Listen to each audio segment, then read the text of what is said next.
Hi అండి. RR Jewellers రీడిజైన్‌కి welcome. So, we are seeing one pearl మాల, pearl నెక్లెస్‌ది ఎలా రీడిజైన్ చేసాము అనేది దీని గురించి. సో, మనము యూఎస్ నుంచి క్లయింట్ మనకి జ్యువెల్లరీ పంపించారు వాళ్ళ ఫ్రెండ్‌తో. మనం అన్నీ రీడిజైన్ చేసాము. వన్ ఆఫ్ ద పీస్ అండి ఇది. పర్ల్ నెక్లెస్‌కి మనము ఎలా చేసామో చూద్దాం. సో, ఈ మోతీ నెక్లెస్‌కి మనము పింక్ మోర్గనైట్ స్టోన్స్‌తో డిజైన్ చేసామండి. ఈ స్క్వేర్ కావాలని చెప్పి వాళ్ళు అడిగారు మనకు స్టోను. సో, స్క్వేర్ స్టోన్ తీసుకొని చుట్టూతా మనం సీజెడ్ ఫ్రేమింగ్ వర్క్ ఇచ్చేసాము. అండ్ దీనికి ఆప్ట్‌గా మ్యాచ్ అయ్యేలాగా పాలిషు ఇవన్నీ మ్యాచ్ చేసాము.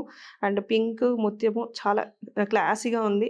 యూఎస్‌లో వాళ్ళకి ఎక్కువ వెస్టర్న్ పార్టీస్, వెస్టర్న్ డ్రెసెస్‌కి బాగుంటది. మాకు ఇలాంటి కలర్స్ అయితే బాగెళ్తాయి. మాకు ఫంక్షన్స్‌లో గూడా ఇలాంటి కలర్స్ డ్రెసెస్ ఉంటాయి అని చెప్పేసరికి మనము ఈ కాంబినేషన్ యూజ్ చేసాము. చాలా బావుంది. And how you like it? Comment.